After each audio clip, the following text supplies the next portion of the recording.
नमस्कार। प्रारब्ध पर आप सभी का स्वागत। मैं अवनीश। चैनल आपने सब्सक्राइब किया है, वीडियोस को आप लाइक करते हैं, शेयर करते हैं, बहुत-बहुत धन्यवाद। हाँ, बेल आइकन ज़रूर दबा लीजिए ताकि किसी भी वीडियो अपलोड की सबसे पहले सूचना आपको मिले। आज उत्तर प्रदेश यानी योगी आदित्यनाथ जी से जुड़ी हुई एक खबर है और खबर नहीं बल्कि एक लंबा सिलसिला है जिसमें योगी जी का बुलडोजर अवैध मदरसों या मदरसे जो अवैध गतिविधियों में लिप्त हैं या शंका है उसकी तरफ लगातार चल रहा है और अब ये संख्या 4,000 मदरसों तक पहुंच चुकी है।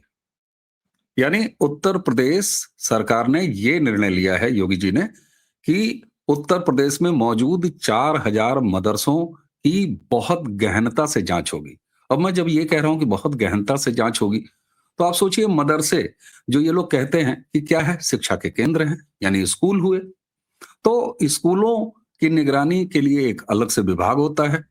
अगर वो प्राइमरी लेवल है तो चलिए बेसिक शिक्षा होती है, अगर उससे ऊपर है तो वो जूनियर शिक्षा होती है, और ज्यादा बड़ी है तो हायर एजुकेशन होती है। यानी कुल मिला के ये काम शिक्षा विभाग का है कि कौन सा स्कूल सही है, कौन सा स्कूल गलत है, किसका रजिस्ट्रेशन है, किसका रजिस्ट्रेशन नहीं है, कहाँ बच्चों की शिक्षा मिल रही है, जो टीचर हैं उनकी स्टैंडर्ड जो कंडीशन है, योग्यता है, उसके तहत उसकी नियुक्ति की गई है कि नहीं।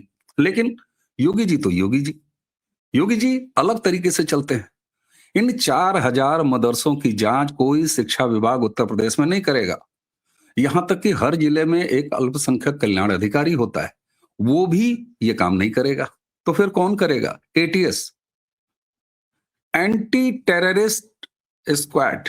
जी हाँ, अब आप सोचिए, उत्तर प्रदेश पुलिस की स्पेशलाइज्ड सेवा जो केवल और केवल टेररिज्म के ऊपर काम करती है, यानी एटीएस 4,000 उत्तर प्रदेश के मदरसों की जांच करेगी। जांच के पॉइंट क्या क्या होंगे? जांच के पॉइंट ये होंगे कि इनकी फंडिंग कहां से आती है, यानी एटीएस जांच करेगी।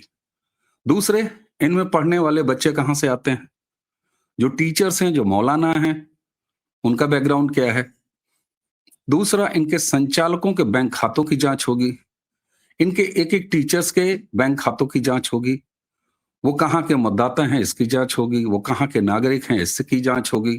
उत्तर प्रदेश में अगर कोई मणिपुर का बच्चा आके रह रहा है, कोई वेस्ट बंगाल का बच्चा आके पढ़ रहा है उस मदरसे में, तो उसकी भी जांच होगी। अब सवाल ये होता है कि योगी आदित्यनाथ जी तो 2017 में से सरकार में है, फिर ये जांच अब क्यों हो रही है? इसमें इतना लंबा वक्त क्यों लगा? नहीं साहब, ऐसा नहीं है। योगी सरकार ने अपने पहले टर्म से ही मदरसे और मदरसों के अंदर चल रही तमाम अवैध गतिविधियों पर पैनी निगाह रखी थी और ये जांच लगभग 11वीं या 12वीं जांच है और ये एक लंबी प्रक्रिया का हिस्सा है जो अब इस परिणाम तक पहुंचा है। थोड़ा सा आपको और डिटेल बताता हूं। इससे पहले एटीएस ने उत्तर प्रदेश के तमाम उन मदरसाओं की जांच की जो एग्जिस्ट करते हैं पूरे यूपी में। इन 4,000 की पहचान इस तरीके से हुई उसी जांच के बाद कि ना इनके पास कोई रजिस्ट्रेशन है, ना ये कहीं से एफिलिएटेड हैं। ये केवल किसी मस्जिद, किसी मौलाना, किसी के घर में, किसी मोहल्ले में चलाए जा रही ये तंजीमें हैं जिसको आप तंजीम कह सकते हैं और इनको नाम दिया गया है मदरसे। यानी अनरजिस्टर्ड गैर पंजीकृत मदरसे 4,000। इन पर सरकार का कोई नियंत्रण नहीं है क्योंकि अब तक ऐसा कोई नियम ही नहीं था। ये कहां से पैसे लाते हैं, इनमें टीचर्स क्या पढ़ाते हैं, इनमें बच्चे कहां से आते हैं, इनके अंदर क्या क्या खुरापातें होती हैं, इस पर सरकार का कोई नियंत्रण नहीं था। ऐसे 4,000 मदरसे इन्हीं क्रमवार जो जांच चली है उन जांच के बाद निकल के आए हैं। और आप कल्पना कीजिए कि अकेले उत्तर प्रदेश की राजधानी में 111 मदरसे, योगी आदित्यनाथ के अपने शहर गोरखपुर में 89 मदरसे ऐसे हैं। और ये फहरिस्त लंबी होके पूरे प्रदेश में 4,000 ऐसे मदरसे, न जिनका कोई कागज है, न जिनका कोई रजिस्ट्रेशन है, न जिसमें कोई जानकारी है कि वहां पर क्या चलता। अब एटीएस सारे पक्षों पर जांच करेगी।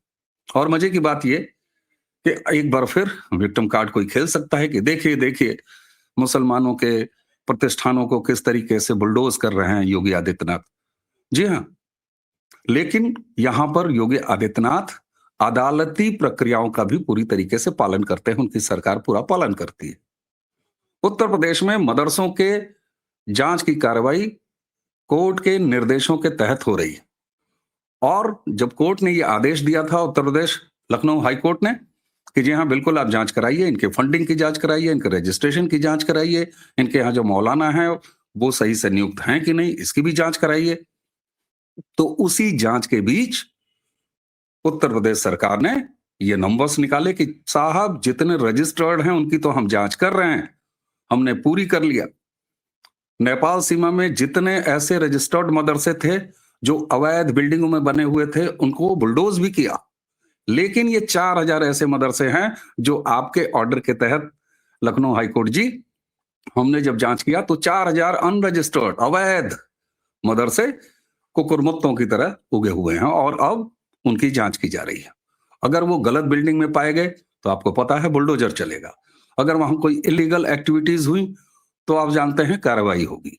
अगर वहां पर कहीं कोई बांग्लादेशी, रोहिंग्या, घुसपैठिया, जो कि बांग्लादेश से घुसपैठ करने के बाद वेस्ट बंगाल के बाद बिहार होते हुए तमाम रास्तों से उत्तर प्रदेश और यहां तक कि आप देखिए लद्दाख और जम्मू कश्मीर तक पहुंचे हुए हैं, उनकी भी जांच होगी उत्तर प्रदेश में अगर वो हैं तो इसे कहते हैं, मैं बार बार एक चीज बताता हूं कि आखिर योगी आदित्यनाथ जी लगातार बुलडोजर की कार्रवाई करते हैं, विपक्षी उनको कटघरे में रखते हैं, लेकिन क्या वजह है कि उत्तर प्रदेश के मुख्यमंत्री योगी आदित्यनाथ, उनकी सरकार जब बुलडोजर चलाती है, बुलडोजर की एक्शन लेती है, तो आप निंदा कर सकते हैं, लेकिन सुप्रीम कोर्ट तक भी बुलडोजर रोक नहीं पाता।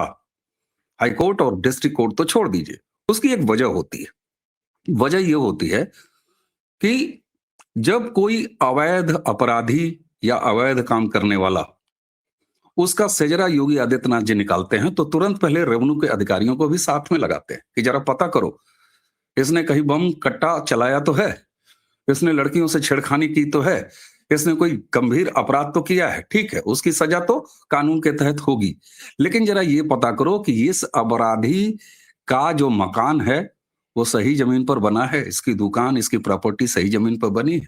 यानी केवल अपराध के पीछे पुलिस नहीं लगाते, बल्कि रेवेन्यू के अधिकारियों को लगाते हैं।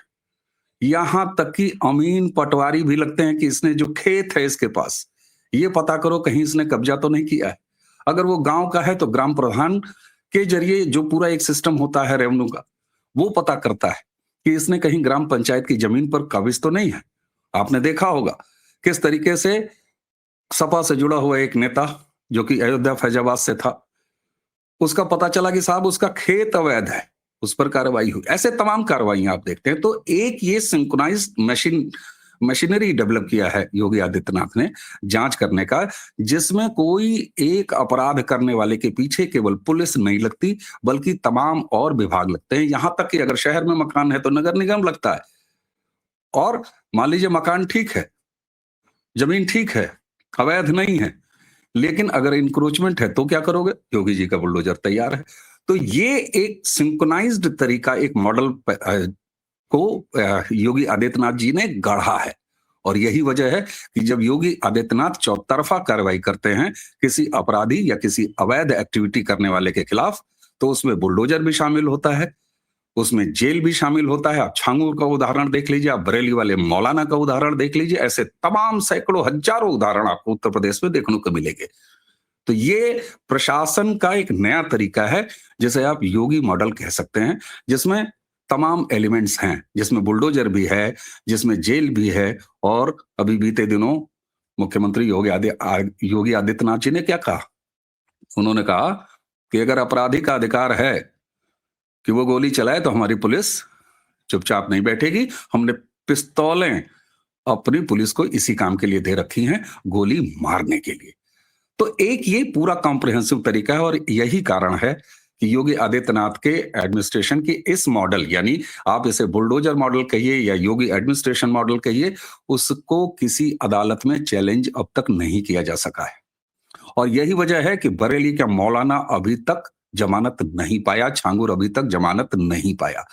कागज जब दुरुस्त होते हैं और एक केस में पकड़े जाने के बाद जब तमाम और केसेस, एक लंबी कुंडली तैयार हो जाती है, तो आपको पता है कि अदालतों में फिर उसे बचा पाना बड़ा असंभव सा काम हो जाता है। योगी आदित्यनाथ जब घेरते हैं तो चारों तरफ से ऑक्टोपस शैली में इन अवैध लोगों को घेरते हैं, और यही एक हाईकोर्ट ने जांच का आदेश दिया कि हाँ, आप सभी मदरसों की जांच कीजिए।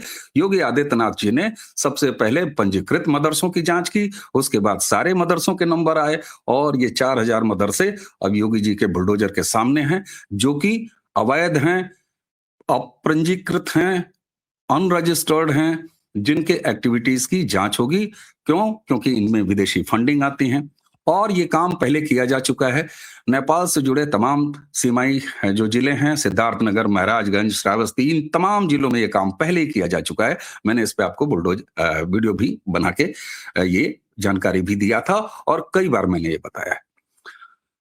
योगी आदित्यनाथ वो व्यक्ति हैं कि उनके बुलडोजर मॉडल पर इस देश के सुप्रीम कोर्ट को पूरे भारत में अवैध गतिविधियों पर बुलडोजर चलाने के लिए गाइडलाइन बनानी पड़ी।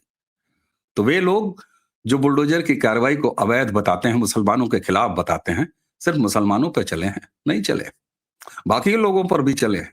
लेकिन हाँ, ये बात मैं पूरी ईमानदारी से कह रहा हूं, और आप सब भी जानते हैं कि सबसे ज्यादा ये कार्रवाई मुसलमानों के खिलाफ हुई है उत्तर प्रदेश में, और आगे भी होंगी और हो रही हैं। कारण क्या? अरे भैया, तुम अवैध में सबसे ज्यादा हो, ये तुम्हारी विशेषता है कि जहां भी अवैधता होगी तुम्हारे नंबर्स ज्यादा होंगे, तो बट नेचुरल है तुम्हारी संख्या बुलडोजरों के सामने भी ज्यादा होगी। और याद कीजिए, सुप्रीम कोर्ट ने क्या कहा था कि किसी भी अवैध प्रॉपर्टी पर बुलडोजर चलाने से हम नहीं रोकेंगे। और मैं कहता हूं, योगी आदित्यनाथ की सरकार किसी वैध पर बुलडोजर चलाती नहीं, अवैध को छोड़ती नहीं।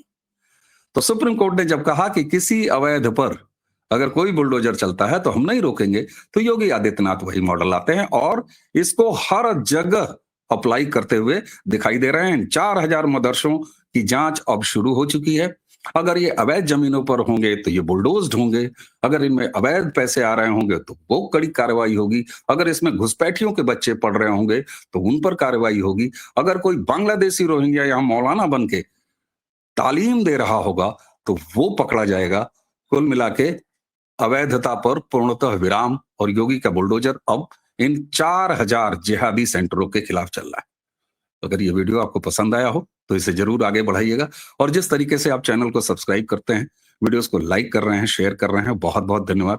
बेल आइकन जरूर दबा लीजिए ताकि किसी भी अपलोड की सूचना सीधे आपको मिले। आज रात का 9 बजे का लाइव जरूर देखिए, उसके बीच में भी दिन में वीडियोस आपको देखने को मिलेंगे। तो इसी के साथ मुझे यानी अवनीश को आज्ञा दीजिए। नमस्कार, प्रणाम, जय जय श्री राम।